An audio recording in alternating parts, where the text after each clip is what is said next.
On se demande dans cette deuxième capsule pourquoi un noyau est radioactif.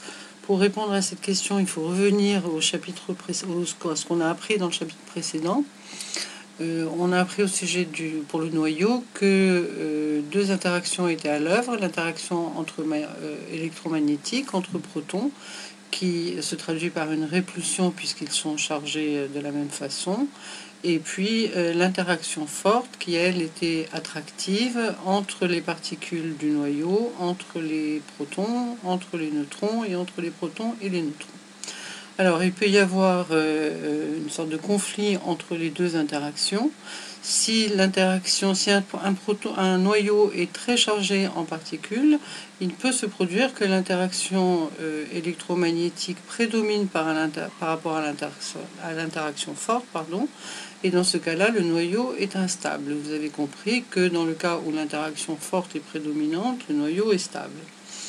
Lorsque le noyau est instable, si l'interaction électromagnétique prédomine par rapport à l'interaction forte, le noyau en question est dit radioactif et va chercher à devenir plus stable par trois types d'émissions.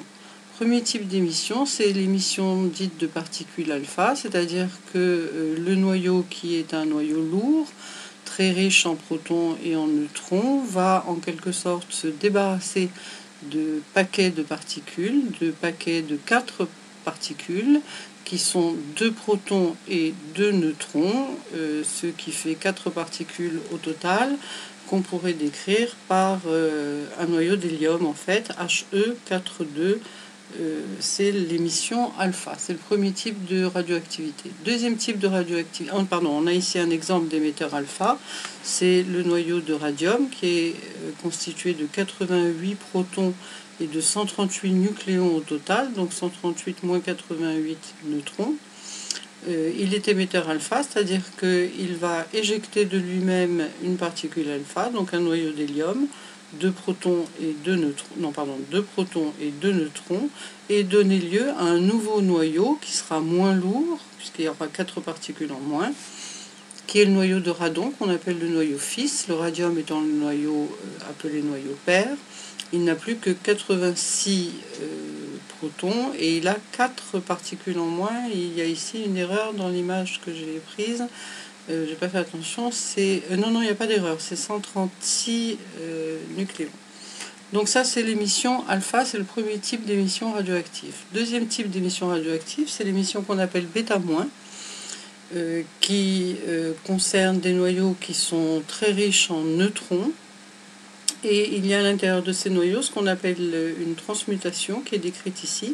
C'est-à-dire qu'un neutron va se transformer en proton et ça fabrique un électron. Ça fabrique aussi une autre particule qui s'appelle un neutrino. Donc ces émetteurs bêta- sont des émetteurs en fait d'électrons. Il y a bien un électron qui sort du noyau, bien qu'il n'y ait pas évidemment d'électrons dans le noyau. L'électron résulte de la transmutation d'un neutron en proton. On prend un exemple d'émission bêta-.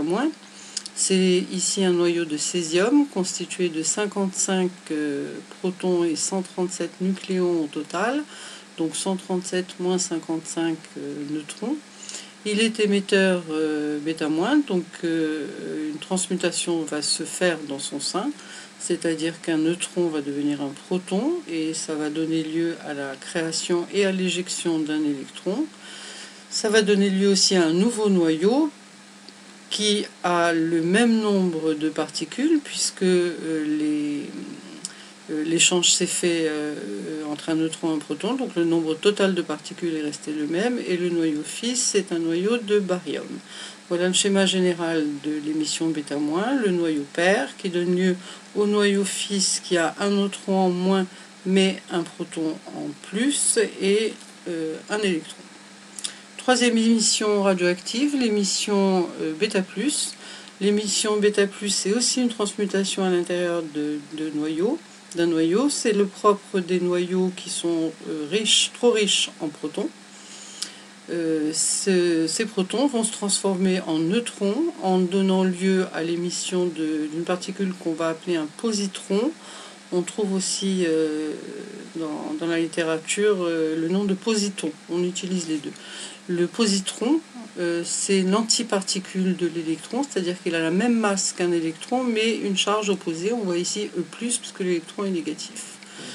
Le noyau fils va avoir un proton de moins, puisqu'il y a un proton qui s'est transformé en neutron, mais le même nombre de nucléons au total. Donc on a ici le noyau père, qui donne lieu au noyau fils qui a un proton de moins et un neutron en plus, donc le même nombre de nucléons au total. On voit ici 22, 22, et un positron qui est émis.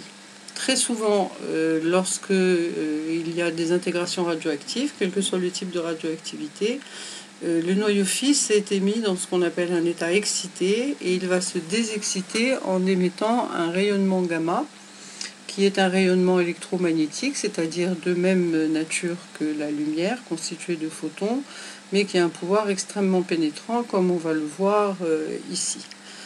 Le pouvoir de pénétration des rayonnements, les particules alpha ont un petit pouvoir de pénétration dans l'air, très faible, et sont arrêtés par une feuille de papier, ce qui ne veut pas dire qu'ils ne sont pas ionisants. Les particules bêta ont un pouvoir de pénétration faible aussi dans l'air, mais moins faible que les alpha, et sont arrêtées par une feuille d'aluminium de quelques millimètres d'épaisseur.